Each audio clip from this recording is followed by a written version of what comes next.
തിരുവചന സന്ദേശങ്ങൾ ശ്രവിക്കുന്നതിനായി ഭാഗ്യവചനധാര ഇന്ന് തന്നെ സബ്സ്ക്രൈബ് ചെയ്യുക.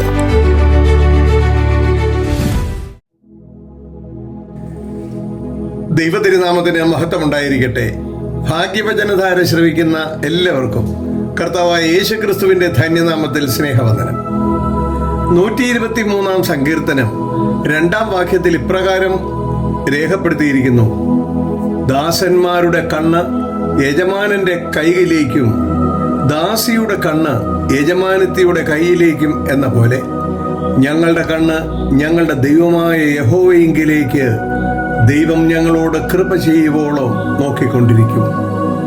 പ്രിയമുള്ളവരെ, 120 മുതൽ 134 വരെയുള്ള 15 സങ്കീർത്തനങ്ങൾ ആരോഹണ ഗീതത്തിന്റെ ഗണത്തിൽപ്പെട്ടതാണ്.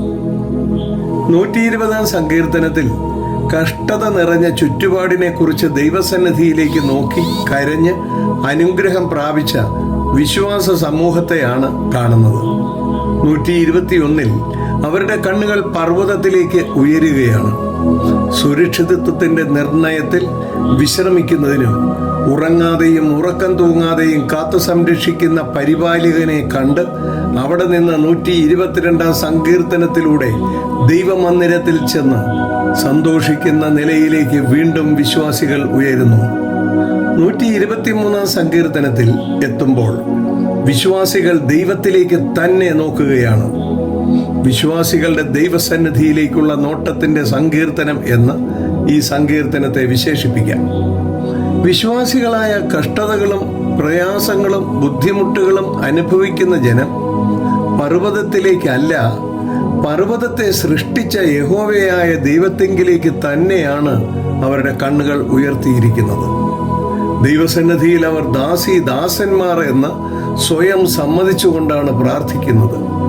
ദാസന്മാരും ദാസിമാരും യഥാക്രമം യജമാനന്മാരുടെയും യജമാനത്തിമാരുടെയും കൃപാകടാക്ഷത്തിനായി നോക്കുന്നത് പോലെ സ്വർഗീയ യജമാനൻ കരുണ കാണിക്കുവോളോ അവർ ദൈവത്തെങ്കിലേക്ക് തന്നെ നോക്കിക്കൊണ്ടിരിക്കും എന്ന പ്രതിജ്ഞ എടുത്തിരിക്കുകയാണ്.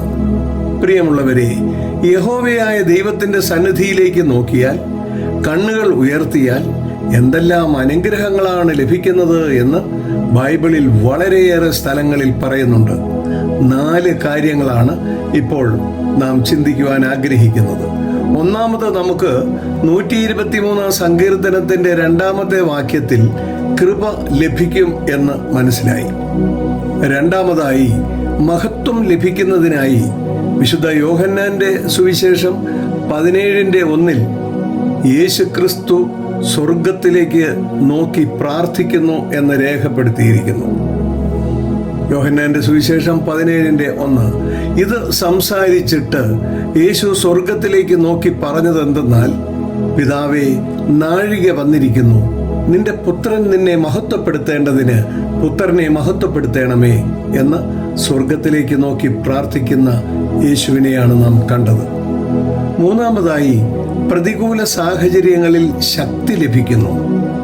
യേശുക്രിസ്തുവിനെ കുറിച്ചുള്ള സത്യസുവിശേഷം യഹൂദന്മാരോട് പ്രസംഗിച്ചതിന്റെ ഫലമായി സ്തേഫാനോസിനെ അവർ കൊല്ലുവാൻ പിടിച്ചു നിർത്തിയപ്പോൾ സ്തേഫാനോസ് സ്വർഗത്തിലേക്ക് നോക്കി അവന് ശക്തി ലഭിക്കുവാൻ തക്കവണ്ണം സ്വർഗത്തിലെ ദൈവം അവനെ അനുഗ്രഹിച്ചതിനെ കുറിച്ച് അപ്പസ്തോല പ്രവൃത്തികൾ 7:55-56 വാക്യങ്ങളിൽ രേഖപ്പെടുത്തിയിരിക്കുന്നത് ഇങ്ങനെയാണ്: സ്തേഫാനോസ് പരിശുദ്ധാത്മാവ് നിറഞ്ഞവനായി സ്വർഗത്തിലേക്ക് ഉറ്റുനോക്കി, ദൈവമഹത്വവും ദൈവത്തിന്റെ വലത്ത് ഭാഗത്ത് യേശു നിൽക്കുന്നതും കണ്ടു.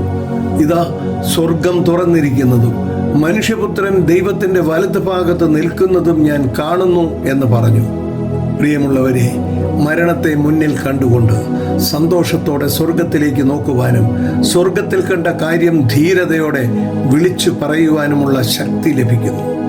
നാലാമതായി, വിശ്വാസികൾക്ക് പ്രത്യാശ ലഭിക്കുന്നു. വിശ്വാസികളായ ജനങ്ങളും ശിഷ്യന്മാരും അടക്കം വലിയൊരു സമൂഹം സ്വർഗത്തിലേക്ക് നോക്കി നിൽക്കുമ്പോൾ, യേശുക്രിസ്തുവിന്റെ സ്വർഗാരോഹണ സമയത്ത് സ്വർഗത്തിലേക്ക് നോക്കി നിൽക്കുമ്പോൾ പ്രത്യാശ നിറഞ്ഞ വാക്കുകളാണ് ദൂതന്മാർ പറഞ്ഞത്. യേശുക്രിസ്തു പോയതുപോലെ വരും. അപ്പോസ്തല പ്രവർത്തനം 1 അധ്യായം 11 വാക്യം. ഗലീല പുരുഷന്മാരെ, നിങ്ങൾ ആകാശത്തിലേക്ക് നോക്കി നിൽക്കുന്നത് എന്ത്? നിങ്ങളെ വിട്ട് സ്വർഗാരോഹണം ചെയ്ത ഈ യേശുവിനെ സ്വർഗത്തിലേക്ക് പോകുന്നവനായി നിങ്ങൾ കണ്ടതുപോലെ തന്നെ അവൻ വീണ്ടും തിരിച്ചു വരും എന്ന് പറഞ്ഞു. പ്രിയമുള്ളവരെ, ദൈവസന്നിധിയിൽ നിന്ന് കൃപകൾ ലഭിപ്പാൻ, ദൈവമഹത്വം ദർശിക്കുവാനും, പ്രതികൂല സാഹചര്യങ്ങളിൽ ശക്തി ലഭിക്കുവാനും, കർത്താവിൻ്റെ രണ്ടാമത്തെ എഴുന്നള്ളത്തിൽ നമുക്കും ദൈവരാജ്യം ലഭിക്കുവാൻ തക്കവണ്ണം പ്രത്യാശ നിറഞ്ഞ ജീവിതം സന്തോഷത്തോടുകൂടി ജീവിക്കുവാനും നമുക്ക് ദൈവത്തെ നോക്കി പ്രാർത്ഥിക്കാം. ദൈവം നമ്മളെ എല്ലാവരെയും അനുഗ്രഹിക്കട്ടെ.